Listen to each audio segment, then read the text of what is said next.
They say betrayal does not come from your enemy. It comes from the person who knows where your heart is weakest. For 7 years, I thought I was building a future with my husband.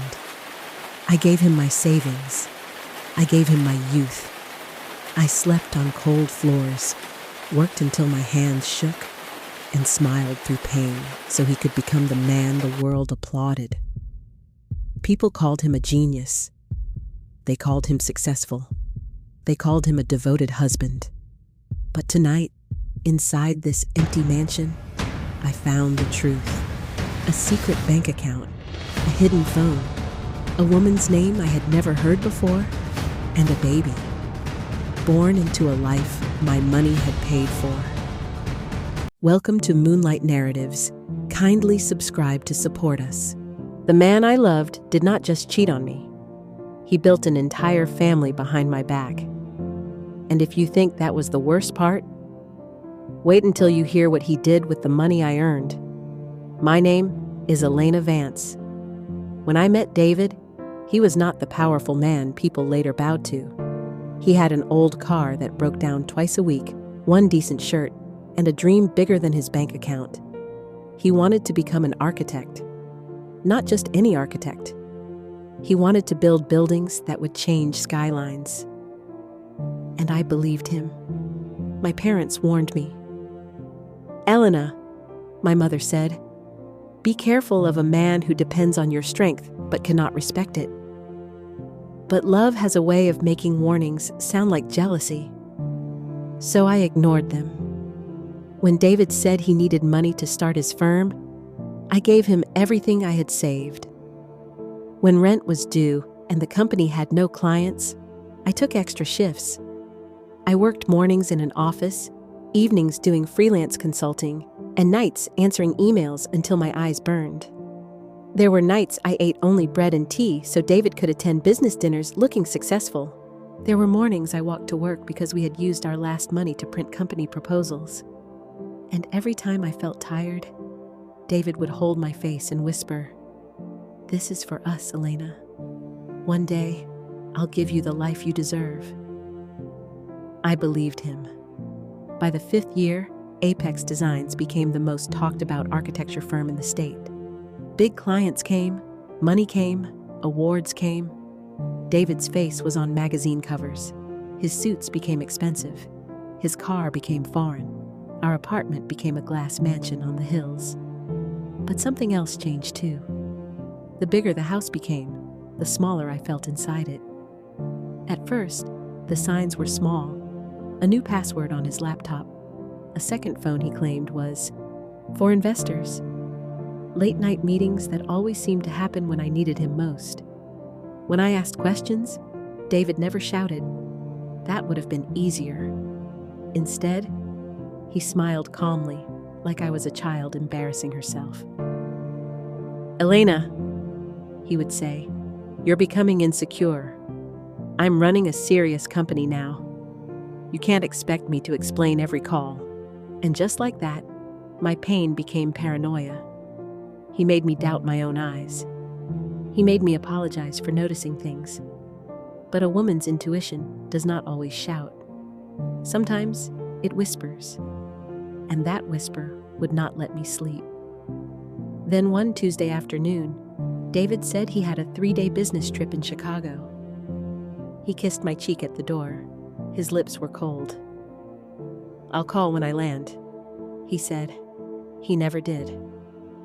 2 hours later, a courier arrived. Normally, I would have placed it on his desk and walked away. But something inside me said, "Open it." So I did. Inside were bank records.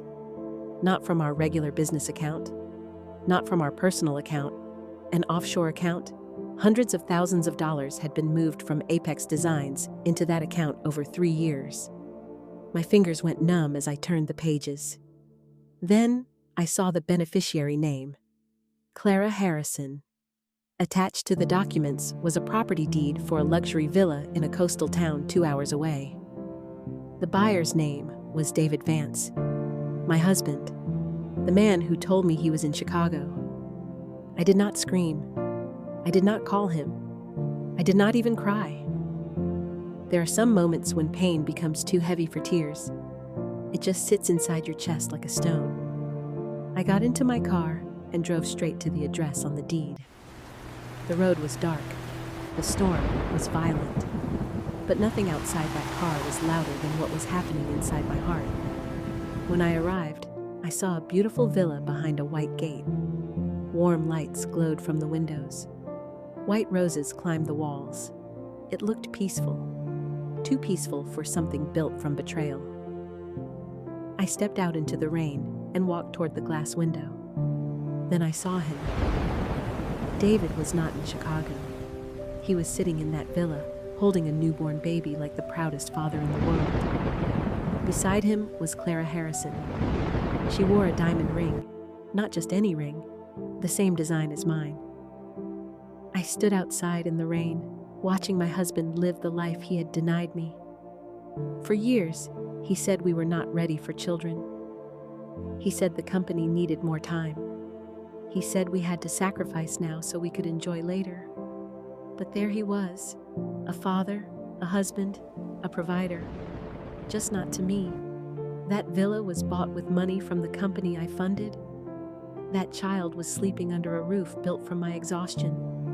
That woman was wearing comfort paid for by my sacrifice. And David? He looked happy, not guilty, not worried, not ashamed, happy. That was the moment something inside me died, but something stronger woke up. A younger version of me would have knocked on that door. She would have screamed. She would have cried. She would have begged him to explain. But I was no longer that woman. I drove home in silence. For 48 hours, while David was supposedly finishing business in Chicago, I made calls. Not to family, not to friends, not to Clara. I called the best forensic accountant in the state. Then I called the most feared divorce attorney in the city, and that was when we discovered the one thing David had forgotten. When Apex Designs was created, David's credit was ruined. He had debts, unpaid loans, and legal issues from a failed business before he met me. So to protect the company, everything had been registered in my name. The company, the intellectual property, the major accounts, the contracts, everything. David was not the owner. He was an employee, a very highly paid employee who had been secretly stealing company money. Every transfer to Clara Harrison was documented. Every hidden payment, every false invoice, every offshore deposit. It was not just betrayal, it was embezzlement. When David returned home that morning, he walked in smiling. Maybe he expected to find his quiet wife waiting with dinner. Instead, he found 2 police officers in the foyer. Beside them was my attorney. On the table were divorce papers, financial evidence, and a court order freezing every account connected to the stolen money. For the first time in years, David had nothing to say. His face went pale.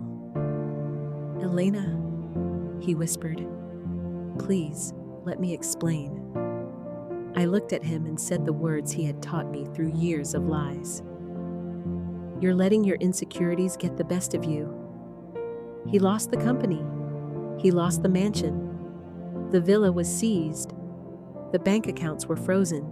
And because of the corporate theft, David now faces years in prison. As for Clara, the moment the money disappeared, so did she. She packed her designer bags and left before sunset. That is the thing about love built on greed. It only lasts while the money is still flowing. For 7 years, I thought I was helping my husband build an empire. But now I understand the truth. I was the empire. He stole my money. He stole my time. He stole the version of me that trusted too easily. But he could not steal my mind. He could not steal my courage. And he could not steal the hands that built everything from nothing. So if David built a secret life with what belonged to me, let him enjoy the consequences. Because I built him once. Now imagine what I will build for myself.